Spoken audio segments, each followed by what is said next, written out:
ಬೆಂಗಳೂರು ದಕ್ಷಿಣಕ್ಕೆ ಹೋಗ್ಬಿಡೋಣ ನಾವು. ಬೆಂಗಳೂರು ದಕ್ಷಿಣ ಕ್ಷೇತ್ರ ಅಂದ ತಕ್ಷಣ 96ರಿಂದ ಕೂಡ ಬಿಜೆಪಿ ಕೈಯಲ್ಲೇ ಇರುವಂತಹ ಕ್ಷೇತ್ರ. ಹೌದು, ಕಬ್ಬಿಣದ ಕಡಲೆ ಕಾಂಗ್ರೆಸ್ನವರಿಗೆ. ಸೊ ಹಾಲಿ ಸಂಸದನಿಗೆ ಸಿಗುತ್ತಾ ಮತ್ತೊಂದು ಅವಕಾಶ? ಈ ಪ್ರಶ್ನೆ ಅಂತೂ ಇದ್ದೇ ಇದೆ. ಸಚಿವರ ಮಗಳಿಗೆ ಗೆಲುವಿನ ಹಾರ ಹಾಕೋದಕ್ಕೆ ಬಯಸ್ತಾ ಇದ್ದಾರಾ ಅಲ್ಲಿನ ಮತದಾರರು?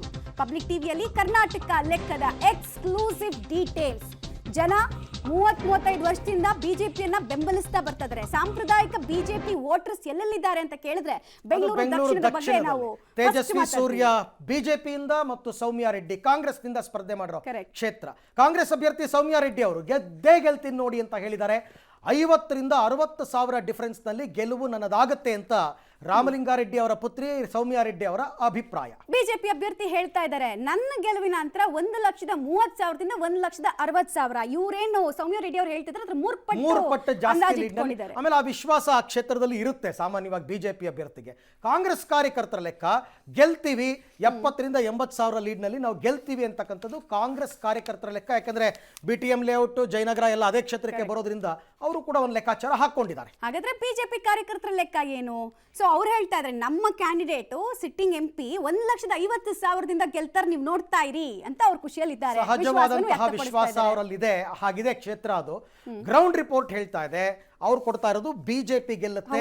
ಗೆಲುವಿನ ಅಂತರ 80,000ದಿಂದ 1 ಲಕ್ಷ.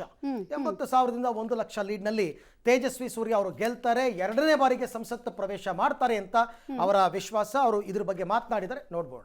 ನರೇಂದ್ರ ಮೋದಿ ಅವರು ಪಾರ್ಲಿಮೆಂಟ್ನ ಫ್ಲೋರ್ನಲ್ಲೇ ಅಬ್ ಕಿ ಬಾರ್ 400 ಪಾರ್ ಅನ್ನುವಂಥ ಒಂದು ಘೋಷಣೆಯನ್ನು ಕೂಗಿದ್ರು. ಜನರು ಕೂಡ ದೇಶದಾದ್ಯಂತ ಆ ಘೋಷಣೆಗೆ ಸ್ಪಂದಿಸಿದಂತೆ ಸ್ಪಷ್ಟವಾಗಿ ಎಕ್ಸಿಟ್ ಪೋಲ್ಗಳಲ್ಲಿ ಗೊತ್ತಾಗ್ತಾ ಇದೆ. ಕಳೆದ 10 ವರ್ಷದಲ್ಲಿ ದೇಶ ಬಹಳ ಚೇಂಜ್ ಆಗಿದೆ. ಜನ ಈ ಬದಲಾವಣೆನ ಅನುಭವಿಸಿದ್ದಾರೆ. ಟೆರರಿಸಮ್ ಕಡಿಮೆ ಆಗಿರೋದು ಅನುಭವಕ್ಕೆ ಬಂದಿದೆ. ನಕ್ಸಲಿಸಮ್ ಬಂದಾಗಿರೋದು ಅನುಭವಕ್ಕೆ ಬಂದಿದೆ. ದೇಶದ ಆರ್ಥಿಕತೆ ಮುಂದುವರೆದು ಗಟ್ಟಿಯಾಗಿ ಕೋಟ್ಯಾಂತರ ಜನ 25 ಕೋಟಿಗೂ ಹೆಚ್ಚು ಜನ ಭಾರತೀಯರು ಬಡತನದಿಂದ ಹೊರಗಡೆ ಬಂದಿರುವಂಥದ್ದು ಅನುಭವಕ್ಕೆ ಬಂದಿದೆ. ಮೊಬೈಲ್ ಫೋನ್ ಇಟ್ಕೊಂಡು UPI ಇನ್ನೊಂದು ಡಿಜಿಟಲ್ ಟ್ರಾನ್ಸಾಕ್ಷನ್ ಮಾಡಿದಾಗ ಡಿಜಿಟಲ್ ಇಂಡಿಯಾ ಅನುಭವಕ್ಕೆ ಬಂದಿದೆ.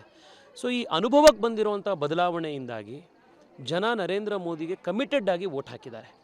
ದೇಶದಾದ್ಯಂತ ಅದು ದಕ್ಷಿಣ ಭಾರತ ಇರ್ಬೋದು, ಈಶಾನ್ಯ ಭಾರತ ಇರ್ಬೋದು, ಉತ್ತರ ಭಾರತ ಇರ್ಬೋದು, ಎಲ್ಲ ಕಡೆ